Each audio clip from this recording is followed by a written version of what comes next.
इतिहास पढ़ने से क्या फायदा है। अरे बकलो, जब तू इतिहास से नहीं पढ़ेगा तो तुमको कैसे मालूम होगा कि हाँ पिछला मैंने जो ये पुल पहाड़ जाया जाता है तो पुल टूट जाएगा तो हम गिर जाएंगे, ये कैसे मालूम चलेगा तुमको। इतिहास पढ़ा रहेगा यानी कोई बताएगा तभी ना कि हाँ बाबू है पुल पहाड़ गई रहो और फलाना आदमी गई रहे है पुल पहाड़ है, पुल पहाड़ फलाना आदमी गई रहे तो पुल टूट ये पटरी है जब लेके तो मन चाहिए ऐसे कि ये जब टूट के पुल हुआ जीव तो गिर जीव। जय हिंद दोस्तों, मैं चंदन और आप सभी का स्वागत करता हूँ आपके अपने चैनल तूफान स्टडी में। दोस्तों आज के इस वीडियो में हम इतिहास को पढ़ने वाले हैं, जो कि कक्षा 8 की इतिहास अतीत से वर्तमान उसको हम लोग पढ़ने वाले हैं। तो दोस्तों इतिहास को शुरू करने से पहले हम ये जान लेते हैं कि इतिहास पढ़ना जरूरी क्यों है या इतिहास हम क्यों पढ़े। ठीक है, तो इतिहास क्यों पढ़े या इतिहास पढ़ना जरूरी क्यों। जैसे कि मान लीजिए आपके गांव देहात में जैसे बूढ़े बुजुर्ग रहते हैं, ठीक है, वो जब भी आपको कोई सलाह या सजेशन देते हैं तो एक किसी पिछले व्यक्ति के एग्जाम्पल देते हैं। जैसे मान लीजिए कि किसी के शादी की, मान लीजिए किसी का शादी हो रहा है, शादी का बात चल रहा है, तो वहां पे देखिए कैसे बड़े बुजुर्ग जो लोग होंगे तो कहेंगे, कितना लोग राय देते हैं कि दहेज ज्यादा ले बनू तो तहरा पत्रो भाई तो तहनी के इज्जत प्रतिष्ठा ना कहे। कि जैसे कि अब वो एग्जाम्पल देंगे कि फलाना के बेटा के शादी हो रहा है और मैं दहेज ज्यादा ले रहा है, फलाना के बेटा के मैंने शादी हो रहा है, किसी व्यक्ति का नाम धर के बताएंगे कि फलाना के बेटा के शादी हो रहा है और दहेज ज्यादा ले ले और पतो वाल तो काम ना करे तो तुम दहेज मत लीजिए। यानी वो क्या किए, एक व्यक्ति जो है, एक व्यक्ति क्या किया, वो इतिहास बताया, ठीक है, कि हाँ फलाने टाइम में इस समय का जो किया गया था, दहेज लेकर शादी किया गया था, तो जो लड़की आई वो शादी दहेज देकर जो लड़की शादी करके आई वो अपने घर वालों का इज्जत प्रतिष्ठा नहीं करती थी और उनका कहना नहीं मानती थी। ठीक है, कुल मिला के बात ये हुआ कि दोस्तों की इतिहास से हम लोग ये जानते हैं कि जो हमारे पूर्वज कर चुके हैं उससे हम जो गलती किए हैं उससे हम कैसे सावधान रहे, या जो हमारे फायदे के चीज किए हैं उसको हम लोग कैसे जाने और उनके बारे में अपने भी जो आगे आने वाली परिस्थिति या कठिनाई है उससे भी हम लोग निपट ले। तो इतिहास पढ़ने का मेन मकसद यही होता है कि दोस्तों जो भी हम अतीत में यानी जो कि हमारे पिछले समय में जो हो चुका है, जो घटनाएं घट चुकी है उसके बारे में जानना तथा उससे हमें सतर्कता बरतना। जैसे कि मान लीजिए कि यहाँ पे जैसे लड़की की बात की तो यहाँ पे अब लोग सतर्कता बरतेंगे, क्या बरतेंगे सतर्कता कि यहाँ पे हम भाई अब दहेज लेकर शादी हम नहीं करेंगे, नहीं तो वो भी आएगी तो ऐसा ही करेंगे। ठीक है, तो ये बात तो आप लोग समझ में आ गए कि इतिहास पढ़ना क्यों जरूरी है। क्योंकि हमें जो भी हमारे पिछले जो हमारे पूर्वज जो हमारे वंशज जो किए हैं, ठीक है, उनसे जो हमें सीख मिलती है उसी को जानने के लिए यानी उनसे सीख लेने के लिए हम इतिहास पढ़ते हैं। कितना लोग कहते हैं कि इतिहास पढ़ने से क्या फायदा है। अरे बकलो, जब तू इतिहास से नहीं पढ़ेगा तो तुमको कैसे मालूम होगा कि हाँ पिछला मैंने जो पुल पहाड़ जाया जाता है तो पुल टूट जाएगा तो हम गिर जाएंगे, ये कैसे मालूम चलेगा तुमको। इतिहास पढ़ा रहेगा यानी कोई बताएगा तभी ना कि हाँ बाबू है पुल पहाड़ गई रहो और फलाना आदमी गई रहे है पुल पहाड़ है, पुल पहाड़ फलाना आदमी गई रहे तो पुल टूट ये पटरी है जब लेके तो मन चाहिए ऐसे कि ये जब टूट के पुल हुआ जीव तो गिर जीव। ठीक बा, यानी इतिहास हमें क्या करता है, अब जो कि पिछली बार घटनाएं जो घट गई है उस वो दोबारा ना घटे उससे हमें क्या करता है, सतर्कता बरतता है। इसलिए इतिहास पढ़ना जरूरी है। ठीक है, आप लोगों को भी समझ में आ गया है कि इतिहास पढ़ना क्यों जरूरी है। ठीक है, तो चलिए अब ज्यादा देर नहीं करते स्टार्ट करते हैं। आज का जो टॉपिक है हमारा क्लास 8 का जो उसको स्टार्ट करते हैं। आज का जो 1 नंबर चैप्टर है क्लास 8 का जो कि इतिहास के 1 नंबर का चैप्टर जो है वो है कब कहाँ और कैसे। ठीक है, कब कहाँ और कैसे। इसमें हम लोग जो कि है पिछले कक्षा में जो भी हम लोग पढ़े हैं, जैसे 8 का बुक है तो हम लोग 7 में जो भी हम पढ़े हैं उससे रिलेटेड इसमें चर्चा की गई है। यानी उसी बुक के जो कि हम लोग पिछले पढ़ चुके हैं उसका एक झलक दिखाया गया है कि हम लोग ने पिछले कक्षा में क्या क्या पढ़ा। ठीक है, तो चलिए इसको हम संक्षिप्त में आपको बता देते हैं। ठीक है, और उसके बाद कल से जो चैप्टर 2 होगा उसको हम लोग विस्तार से पढ़ेंगे। इसमें हम लोग को सबसे पहले जो टॉपिक पढ़ना है वो पढ़ना है पुनर्जागरण।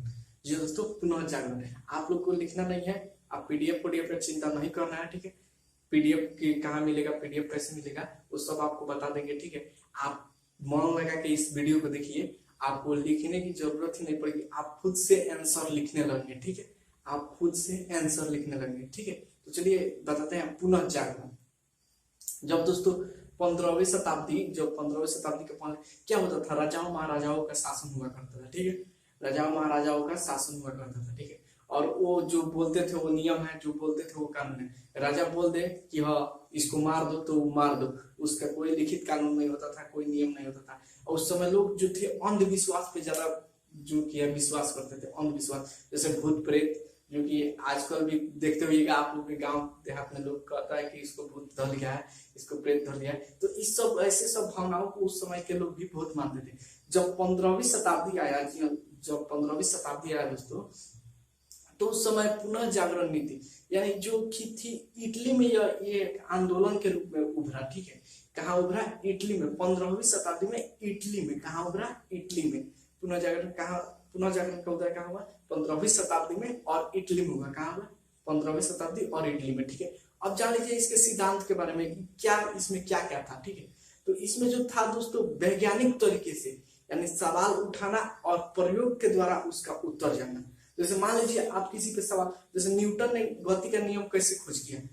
सेब ऊपर से गिरा, सेब गिरा ना, जब सेब गिरा उसके सर पर, तो वो एक सवाल उठाया, अरे इस साले सेब हमरा मुर्जे पर काहे गिरल हो, यानी नीचे ही काहे आइल, ये तो ऊपर जा सकत रहल या हवा में लटक सकत रहल, ठीक है। यानी उस क्या हुआ, एक सवाल पैदा हुआ। वैज्ञानिक तकनीक का मतलब होता है एक सवाल पैदा, यानी सवाल माने पूछ कर, खुद से स्वयं से सवाल पूछ के, स्वयं से सवाल पूछिए और उसका उत्तर प्रयोग के द्वारा जानिए, ठीक है। तो क्या किया, उस पर प्रयोग किया, तो न्यूटन के गति का जो नियम है, गुरुत्वाकर्षण का नियम है, उसका खोज किया, ठीक है। ठीक उसी तरह पुनः जागरण में जो लोग थे, तो उस समय लोगों को थोड़ा मानसिक विकास हुआ, ठीक है। और उन्होंने अपने सत्ता के प्रति, अपने राजा के प्रति जो है कि प्रश्न उठाना चालू कर दिया, ठीक है। क्या कर दिया? प्रश्न उठाना चालू कर दिया। जब प्रश्न वैज्ञानिक तरीके से वो क्या करते थे, प्रश्न उठाते थे और उसका प्रयोग द्वारा हल जानते थे, ठीक है। ऐसा करना उन्होंने शुरू कर दिया, ठीक है। अब इससे क्या होगा कि वहां के जो भी जो जनता थी, ठीक है, जो भी जनता थी, वो अपने राजा जो शासक थे वहां के, उनसे सवाल उठाने लगी, सवाल करने लगी। जैसे मान लीजिए कि आप राजा हैं, हमसे कर वसूलते हैं, ठीक है, तो आपका भी दायित्व तो बनता है जो भी हमारी कमियां हैं, जो भी हमारे जो बेरोजगार है, ये सबको दूर करना। जैसे कि आजकल के हम लोग क्या करते हैं, जनता सरकार बनाते हैं वोट देकर, ठीक है, और जो भी हमारी काम होता है तो हम क्या करते हैं, आवाज उठाते हैं या आंदोलन के रूप में उनसे पूछते हैं, ठीक है, कि और ये काम काहे नहीं हुआ। जैसे मान लीजिए कि बेरोजगारी आजकल बढ़ रहा है, ठीक है, तो हम बार बार आवाज उठाते हैं कि बेरोजगारी क्यों नहीं बढ़ रहा है, बेरोजगारी को दूर किया जाए, बेरोजगारी क्यों बढ़ रहा है, ठीक। तो क्या उसी तरह वो लोग भी सवाल उठाने लगे अपने शासकों के खिलाफ, ठीक है। अब देखिए, इसको देखिए, ध्यान से समझिए पूरे।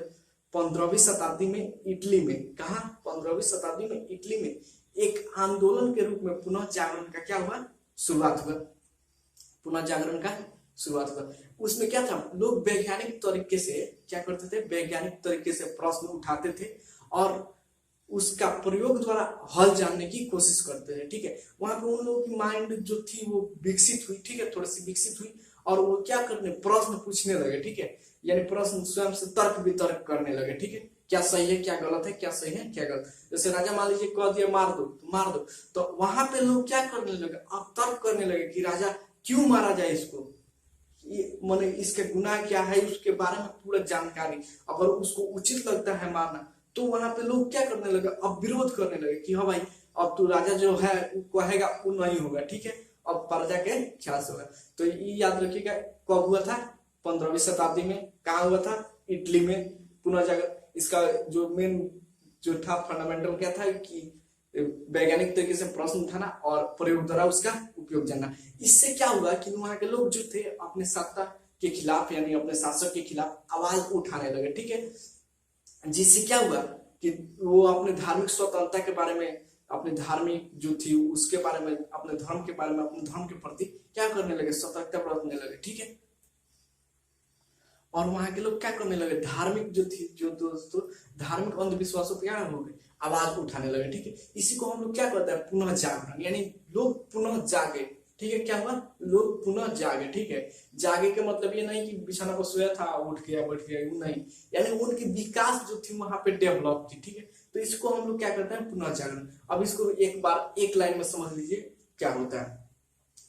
देखिए 15वीं शताब्दी में इटली में एक आंदोलन के रूप में पुनः जागरण का क्या हुआ, उदय हुआ। इसमें लोग क्या करते थे, वैज्ञानिक तरीके से प्रश्न उठाते थे और प्रयोग द्वारा उसका हल जानने की कोशिश करते थे। और जो थे वहां पे शासकों के खिलाफ भी आवाज उठाने लगे और अपने धर्म के प्रति जो अंधविश्वास था उसके प्रति भी लोग आवाज उठाने लगे, जैसे कि सती प्रथा के खिलाफ आवाज उठा, ठीक है। इसी तरह के हर एक जो थी उस पे आवाज उठाने लगे। तो ये आप लोगों को पुनः जागरण समझ में आ गया होगा। तो चलिए अब कुछ और इम्पोर्टेंट बातें जो है पाठ के वो जान लेते हैं। उसके बाद दोस्तों आता है खोज यात्रा। खोज यात्रा, जी हाँ दोस्तों, उसके बाद जो आपको क्या है कि खोज यात्रा। अब देखिए जब लोग विकसित होने लगे, जो लोग सोचने विचारने या तर्क समझने लगे, पहले लोग समझते थे जो पृथ्वी है कुछ इस प्रकार है, ठीक है, इधर जाइएगा तो इधर से जाइएगा तो इधर गिर जाइएगा, इधर खाई है, इधर कुछ नहीं है, ठीक है, इधर गिर जाएगा। तो ये सब क्या होता था उस समय, अंधविश्वास ये सब था, ठीक है, कि हाँ पृथ्वी जो है प्लेट के आकार का है, आप ऊपर जाइएगा तो गिर जाइएगा नीचे, आपका था नहीं चलेगा, ठीक है। तो वहां पे जब लोग को थोड़ा सा मानसिकता हुआ तो लोग खोज यात्रा में निकल गए, ठीक है, कि मान लो कि भाई हम यहाँ हैं, ठीक है, हम यहाँ हैं तो तो के नहीं ना है, इतना बड़ा आकाश दिख रहा है, इतना बड़ा आकाश दिख रहा है, तो हमको आगे बढ़ना चाहिए, ठीक है। हाँ, तो वहां से क्या हुआ, सबसे पहले यूरोप के लोग, ठीक है, इस यात्रा में निकले, ठीक है। यूरोप के जो नाविक थे वो क्या हुए, देशों को खोजने निकले, ठीक है। तो जब देश को अमेरिका महाद्वीप की खोज, जी हाँ दोस्तों, कोलंबस नामक एक वैज्ञानिक था, जी हाँ दोस्तों,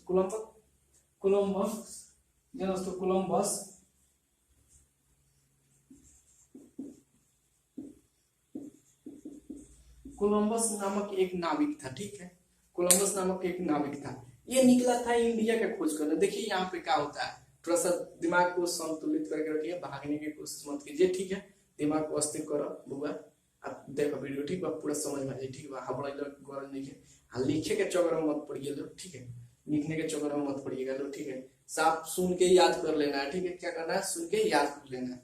जो कोलंबस था ये क्या हुआ, पुनः जागरण के बाद लोग क्या करने लगे, दूसरे देश की खोज करने लगे। जैसे आज हम लोग क्या करते हैं, चंद्रमा पर, मंगल पर, अन्य ग्रहों पर क्या करते हैं, जिस तरह जीव खोज रहे हैं आज के समय में, उस तरह जब ये लोग थे, जब 15वीं शताब्दी के पहले जो लोग थे वो देश को खोजने की, हम लोग से बाहर भी और कोई दुनिया है कि हम ही लोग हैं, यानी पृथ्वी पर वो लोग खोज करने निकल गए, ठीक है।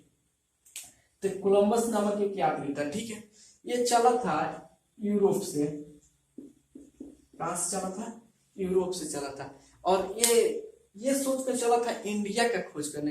ये कहीं से सुन लिया था इंडिया नामक कोई स्थान है, ठीक है, इसको मैंने कहीं से या व्यापार करने जो जाता था उस समय, इसको कहीं से पता चल गया था कि इंडिया नामक कोई स्थान है, ठीक है, जिसको हम लोग सोने की चिड़िया बोलते हैं, ठीक है, वो देखने के लिए कोलंबस चला था, ठीक है। अब ये कब चला था, तो देखिए ये जो जब पहुंचा अमेरिका, कहां पहुंचा, ये इंडिया के खोज करने चला, लेकिन 1492 ईस्वी में, 1492 ईस्वी में कहां पहुंच गया, अमेरिका पहुंच गया, अमेरिका महाद्वीप में पहुंच गया, ठीक है। और अमेरिका महाद्वीप में ये चला था क्या, इंडिया के लिए, ठीक है, लेकिन पहुंच कहां गया, अमेरिका में, ठीक है।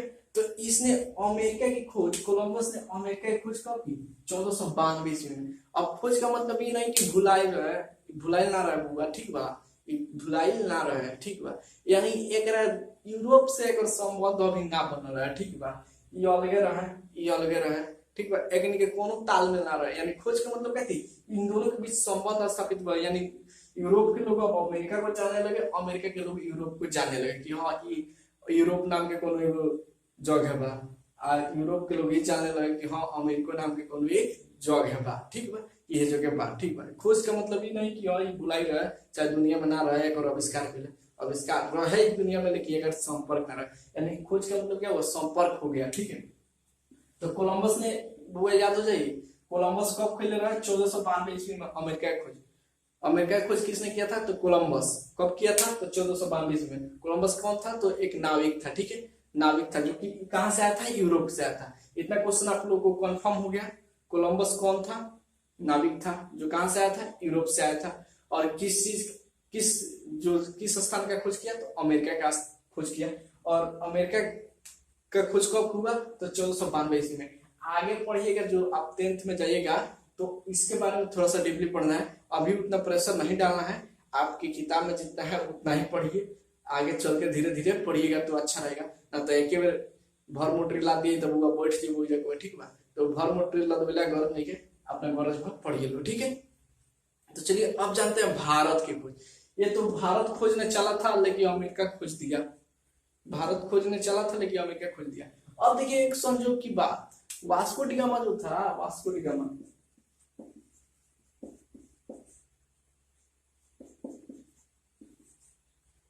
वास्को डी गामा जो था ये चला था अमेरिका को खोजने, ठीक है। ये भी यूरोप से चला था। किस देश से चला था? यूरोप से। किस देश से चला था? यूरोप से चला था। ये चला था क्या? अमेरिका की खोज करने, ठीक है। लेकिन पहुंच कहाँ गया? भारत। कहाँ पहुंच गया? भारत। भारत के केरल, जी हाँ दोस्तों, भारत के केरल राज्य के कालीकोट, जी हाँ दोस्तों, कालीकोट नामक तट पे जो कि है पहुंच गया। कब पहुंचा? तो 1498 ईस्वी में। तो अब चलिए क्वेश्चन देखिए यहाँ पे, ये चला था क्या करने, किसका खोज करने चला था? अमेरिका का। लेकिन पहुंच कहाँ गया? भारत। कोलंबस किसका खोज करने चला था? भारत का। अब पहुंच कहाँ गया? अमेरिका, ठीक है। तो ये तो दोनों अदला बदली कर लिया था, ठीक है। वो अपने में राय करके आया था कि हम जाते हैं भारत खोजे, तो वो अमेरिका खोज लिया। उस सोचा कि हम अमेरिका में जा रहे हैं खोजने, तो भारत खोज लिया, ठीक है। तो देखिए कोलंबस ने अमेरिका की खोज कब की थी? 1492 ईस्वी में, ठीक है। कोलंबस कहाँ का नाविक था? तो यूरोप का, ठीक है। अब उसके बाद ये Vasco D gamma, Vasco D gamma ने भारत की खोज कब की थी? तो 1498 ईस्वी में। कब की थी? 1498 ईस्वी में। ये कहाँ आया था? केरल के कालीकोट, केरल के कालीकोट नामक स्थान पे आया था, ठीक है। वहां के राजाओं द्वारा इसका स्वागत किया गया। राजा जो थे वहां के, उन्होंने इसका स्वागत किया। आगे पढ़ना है आपको विस्तार से, ठीक है। उस समय पढ़ाएंगे, अभी आप जितना पढ़ना है उतना ही देख लीजिए, ठीक है। ज्यादा चिंता करने की कोई जरूरत नहीं है, जो पढ़ना होगा जो हम पढ़ा देंगे खुद, ठीक है। वीडियो को लाइक कर दीजिए और चैनल पर नया तो प्लीज चैनल को सब्सक्राइब कर लीजिए। उसी समय से बोल रहे हैं, लेकिन अभी फर्स्ट बोले हैं कि आप लोग चैनल को सब्सक्राइब कर लीजिए, क्योंकि वीडियो देखे हैं, वीडियो अच्छी लगी है तब आप यहाँ तक आए हैं, ठीक है। तो प्लीज चैनल को सब्सक्राइब कर दीजिए, वीडियो को लाइक कर दीजिए और मस्त सा एक अच्छा सा कमेंट कर दीजिए, ठीक है। अगर आपको पीडीएफ भी चाहिए, ठीक है, तो टेलीग्राम का लिंक जो है आपको डिस्क्रिप्शन बॉक्स में दे दिया गया है, वहां जाके आप लिंक से ज्वाइन कर सकते हैं। इंस्टाग्राम पे भी हमें आप फॉलो कर सकते हैं, वहां पे जीके या करंट अफेयर से कुछ क्वेश्चन डालते हैं। अभी उतना लोग नहीं हुए हैं तो वहां पे क्वेश्चन नहीं डालते हैं, लेकिन आप लोग फॉलो करने लगेगा इंस्टाग्राम पे भी, तो हम वहां पे भी क्वेश्चन कुछ ऑब्जेक्टिव टाइप के आपको कराने लगेंगे, ठीक है। तो टेलीग्राम का लिंक डिस्क्रिप्शन बॉक्स में है और इंस्टाग्राम का भी लिंक डिस्क्रिप्शन बॉक्स में है और फेसबुक पेज का भी लिंक डिस्क्रिप्शन बॉक्स में है। वहां से जाकर आप हमें फॉलो जरूर कर लीजिएगा, क्योंकि जो भी छोटी बड़ी जानकारी है हम वहां से शेयर करेंगे। मैसेज और चैटिंग जो है आपको टेलीग्राम पे जो भी आपको डाउट है वहां पे से पूछिएगा, हम वहीं से रिप्लाई देते हैं, ठीक है। तो चलिए यहाँ पे देखिए, कोलंबस ने अमेरिका की खोज कब की थी? 1492 ईस्वी में। वास्को डी गामा कहाँ का रहने वाला था? यूरोप का। इसने किसका खोज किया था? भारत का। और कब? 1498 ईस्वी में। इतना बात तो आप लोगों को क्लियर हो गया, ठीक है। अब चलिए जानते हैं पूंजी। ये सब तो हो गया आपको, ठीक है, एक झलक हो गया, ठीक है। इसके बारे में हम लोग बाद में पढ़ेंगे, जो कि अगले चैप्टर में जो हम लोगों को पढ़ना है उसमें हम लोग पढ़ेंगे विस्तार से, ठीक है। लेकिन इस चैप्टर में हम लोग को इतना ही पढ़ना है, ठीक है। इसलिए आपको समझिए टेलर है, ये चैप्टर क्या है, आपको एक टेलर है पॉलिंग हम बता देंगे कि चैप्टर क्या है, एक टेलर है। और उसके बाद हम लोग आगे जो की देखना है, जैसे जैसे पढ़ना है वैसे वैसे पढ़ेंगे। तो क्या होगा? कोलंबस ने यूरोप, कोलंबस कहाँ का रहने वाला था? यूरोप का। उसने किस देश का खोज किया? अमेरिका का। कब किया? 1492 ईस्वी में। वास्को डी गामा कहाँ का रहने वाला था? यूरोप का। उसने किस देश का खोज किया? भारत का। और भारत का खोज कब हुआ था? 1498 ईस्वी में। एक क्वेश्चन आपको 6 क्वेश्चन यहाँ से बना, 6 क्वेश्चन आप लोगों को आशा करता हूँ याद होगा, और एक पुनः जागरण वाला, ठीक है। ये सब याद हो गया। चलिए अब जानते हैं पूंजीवाद। पूंजीवाद क्या है, ठीक है। इसी चैप्टर में आप लोगों को पढ़ना है पूंजीवाद, ठीक है। चलिए जानते हैं। देखिए जब विदेश का खोज हो गया, जब एक देश दूसरे देश से जुड़ने लगा, ठीक है, तो क्या हुआ? वहाँ के जो यूरोप के लोग थे वो अलग अलग जाके, जैसे मान लीजिए एक आदमी, जैसे हम लोग काम नहीं देखते हैं कि एक आदमी बाहर जाके कोई पैसा कमा लिया ढेर, तो वहाँ आपके गाँव में जो भी हैं, जितने भी लोग हैं, सोचेंगे हम ही चलते हैं वहां से कमा के ढेर खाने लाएंगे, ठीक है। ये गांव में तो देखते होंगे। तो उसी तरह जस्ट वही भावना थी यूरोप के लोगों में, ठीक है। ये वास्को डी गामा ने भारत की खोज कर ली, कोलंबस ने अमेरिका की खोज कर ली, ठीक है। अब उसी तरह लोग वहां के जो थे वो सब अब निकल गए खोजे करने में, ठीक है। और वहां से जाते थे लोग, जिस देश का वो खोज करते थे वहां से कुछ सामान लाते थे लोग और उसको अपने देश में बेचते थे, जिससे उनको काफी ना जो होता था मुनाफा होता था, ठीक है। और वो क्या होते थे, व्यापार करते थे और उनको काफी मुनाफा होता था। इस तरह वो क्या दूसरे दूसरे देश से जुड़ गए और अपनी आवश्यकताओं की चीज वहां से जो चीज यहाँ नहीं मिलने वाली थी इसका वहां से यहाँ लाकर बेचते थे। वहां जो नहीं मिलने वाली थी और यहाँ मिलने वाली थी इसको क्या कहना, जैसे भारत से क्या होता था, गरम मसाला जो होता है, लौंग इलायची जो सब मसाला जो होता है, इसको क्या वास्को डी गामा जब भारत आया था तो क्या किया था, इसका व्यापार करके लेके गया था अपने यूरोप में, ठीक है। और वहां पे उसको लगभग 60 गुना नाफा हुआ, यानी 1 रुपया में खरीदा तो लगभग 60 रुपया में उसको बेचा वहां पे ले जाकर, ठीक है। वहां पे लगभग 60 रुपया बेचा, ठीक है। सोच सकते हैं कि कितना फायदा हुआ, 60 गुना फायदा हुआ, ठीक है। तो उसी तरह सब लोग जो एक कोलंबस भी अमेरिका गया था तो वहां से भी कुछ सामान ले गया था, वो भी बेचा, तो उसको क्या हुआ, फायदा होने लगा। तो पूंजीवादी में क्या होता था अब, तो ये सब क्या हुआ, ये जो सर्कल बन गया कि और दूसरे देश को खोजना है और वहां से व्यापार करना है, व्यापार करके ले जाना है, तो क्या करना है, फायदा होगा। तो उसी तरह इस सर्कल बन गया था, क्या बन गया था, एक सर्कल। तो अब देखिए पूंजीवाद, जब ये सब हो गया, जब सब खोज हो गया, सब मिल गए, तो क्या हुआ, पूंजीवाद होने लगा, ठीक है। पूंजीवाद क्या है, तो इसमें जिसके पास पैसा है वो सर्वोपरि है, ठीक है। पूंजीवाद क्या है, जिसके पास पैसा है वो सब कुछ है, और जिसके पास नहीं पैसा है वो नौकर है। यानी राजा जिसके पास पैसा है वो राजा है, और जिसके पास पैसा नहीं है वो क्या है, मजदूर है। यानी मालिक हो गया पैसा वाला और मजदूर जो जिसके पास पैसा नहीं है वो मजदूर है। यानी पूंजीवाद, यानी जिसके पास पूंजी है वही सर्वोपरि है, ठीक है। तो इसको देख लीजिए, इस व्यवस्था में जो दोस्तों, इस व्यवस्था में पूंजीपति सर्वोपरि होते थे, ठीक है। इस व्यवस्था में क्या होता था, पूंजीपति जो होता था वही सर्वोपरि होता था। इसके तहत समाज को 2 भागों में बांट दिया गया था। समाज को क्या किया गया था, 2 भागों में बांट दिया गया था। एक पूंजीपति तथा दूसरा श्रमिक वर्ग।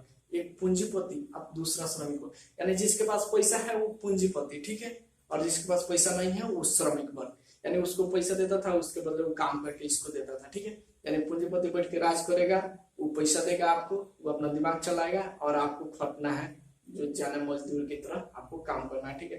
पूंजीवाद में यही नीति थी। और जो पूंजीपति लोग थे वो व्यापारिक, अधिकांश करके वो व्यापारिक थे और उनका मुख्य उद्देश्य क्या था, लाभ कमाना। तो बात समझ गए कि पूंजीवाद एक जो व्यवस्था थी, इसमें पूंजीपति सर्वोपरि, यानी जिसके पास पैसा होता था वो सर्वोपरि होता था। और इसके आधार पर समाज को 2 भागों में, दो भाग में बांट दो, 2 भाग में, कोई भाग में, 2 भाग में, समाज के कई भाग में, 2 भाग में, एक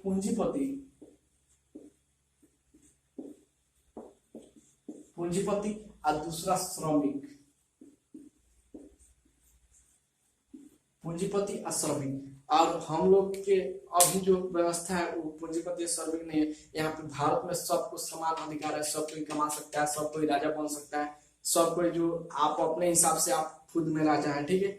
तो आप जो चाहे वो कर सकते हैं, आप यहाँ पे स्वतंत्र है, लेकिन किसी के स्वामित्व को या प्रतिष्ठा को ठेस नहीं पहुंचना चाहिए। ये ना जे हम स्वतंत्र बने तो केहू का 2 लात लगाएंगे चल दी, तो ये सब बात ना, ठीक है। स्वतंत्र बना, लेकिन केहू के उससे तहारा से हानि ना पहुंचे चाहिए, ना तो उस स्वतंत्रता तहार छीना जाये और जेल में तू चल जेबा हुआ और स्वतंत्र रह जाए, जरा का मरले रह स्वतंत्र रह जाए, ठीक है। तो ये बात के ध्यान रखे लगन, स्वतंत्र का मतलब ही ना जे अपन पैंट खोल के फेंक दी और लौंगटे घूमी, तो ना लौंगटे घूमे वाला बात नहीं है वहाँ, ठीक है।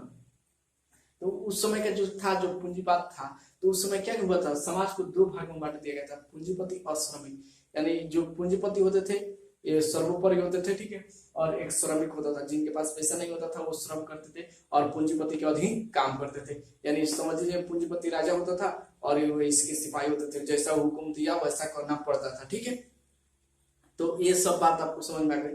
अब जब एक देश दूसरे देश से जुड़ गया और व्यापार होने लगा, ठीक है, और पूंजीपति जो लाभ कमाने लगे, तो उन्होंने अधिक लाभ कमाने के लिए क्या किया, उद्योग में क्रांति आई, ठीक है। और मान लीजिए जब सब लोग जुड़ेंगे, सब देश, एक देश दूसरे देश से जुड़ा, तो उस समय जब जुड़ गया सब देश, तो उस समय थोड़ा सा तकनीक का विकास होने लगा, ठीक है। और तकनीक के विकास, तो इस पे आप समझ लीजिए औद्योगिक क्रांति। औद्योगिक क्रांति अब क्या समझना है आपको?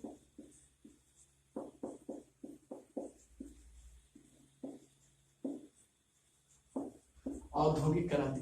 औद्योगिक क्रांति क्या है? उद्योगों में तेजी से बढ़ोतरी होना। उद्योग में मैंने जो उत्पादन की जो संख्या थी उसमें बढ़ना, और उद्योग को मशीनीकरण करना। मशीनीकरण समझते हैं? पहले जो होता था चरखा से कपड़ा बिनाता था, अब चरखा से कपड़ा थोड़ी ना बिनाता है, अब मशीन से बिनाता है, ठीक है। जैसे अब क्या होता था, पहले जो होता था एक कपड़ा बिनने में कितना दिन लग जाता था, ठीक है। और मशीन से 5 मिनट से 10 मिनट एक कपड़ा रेडी। तो उस अब क्या हुआ, मशीनीकरण हो गया, ठीक है। पहले जो था हम लोग के माने जो पहले जो लोग थे वो गणना करने के लिए क्या करते थे, पेन पेपर का यूज करते थे। अब हम लोग क्या करते हैं, मोबाइल निकालो, कैलकुलेटर करो, फटाक दे आंसर, ठीक है। तो यानी क्या हुआ, जो है वो तरीका में विकास होने लगा और लोग मशीनीकरण करने लगे, ठीक है।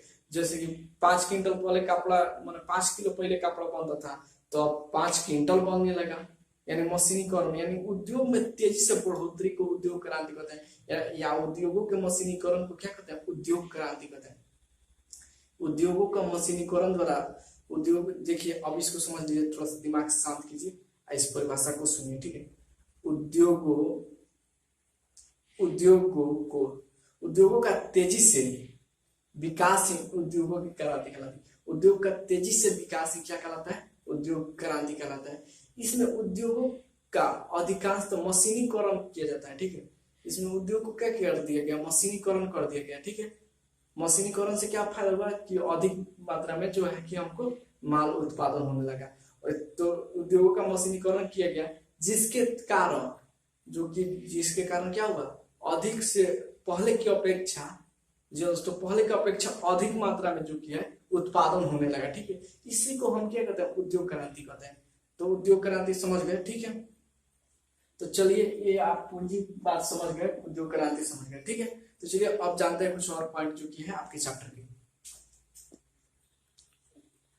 दोस्तों वीडियो ज्यादा लंबा हो गया है, ठीक है, इसलिए हम इतना ही रोक देते हैं, ठीक है। वीडियो ज्यादा लंबा हो गया है, 27-28 मिनट का वीडियो हो गया है। आप लोग उतना वीडियो नहीं देखते हैं कि मेरे वीडियो पे आप लोग 2 से 4 मिनट या 5 मिनट ही देखते हैं, उससे ज्यादा कोई नहीं देखता है, ठीक है। तो इसलिए ये वीडियो को यहाँ पे रहने देते हैं। इसके बाद हम लोग समाजवाद, उपनिवेशवाद, आधुनिक काल के बारे में हम लोग पढ़ेंगे। ये 3 टॉपिक जो है आपको अगले वीडियो में हम पढ़ेंगे, ठीक है। अब उस टॉपिक को भूलिएगा मत, उसमें बहुत मजा आने वाला है, ठीक है। उसमें साफ आपको देसी स्टाइल में जो किया है उसको समझाएंगे, ठीक है। तो उस टॉपिक को मत भूलिएगा। चैनल को सब्सक्राइब कर लीजिए, वीडियो अच्छी लगी है तो लाइक कर दीजिए, अपने दोस्तों में शेयर कर दीजिए ताकि वो भी पढ़ लें, ठीक है। क्या कीजिए, अपने दोस्तों में शेयर कर दीजिए ताकि वो भी पढ़ लें, नहीं तो उनका भी छूट जाएगा, आप पढ़ लीजिएगा उनका छूट जाएगा। तो हित काम के दोस्ती में थोड़ा सा आप लोग भी एथी कीजिए, दोस्त को भी धोखा नहीं देना चाहिए, तो आप लोग भी धोखा मत दीजिए, ठीक है। उसको शेयर कर दीजिए ताकि वो भी देख ले और वो भी हमारे चैनल से जुड़ जाए और वो भी डेली वीडियो देखे, ठीक है। नहीं तो आप पढ़ लीजिएगा, आपका दोस्त नहीं पढ़ेगा तो उसके साथ नाइंसाफी हो जाएगी, ठीक है। तो शेयर कर दीजिए। जय हिंद, मिलते हैं आपसे अपने अगले वीडियो में।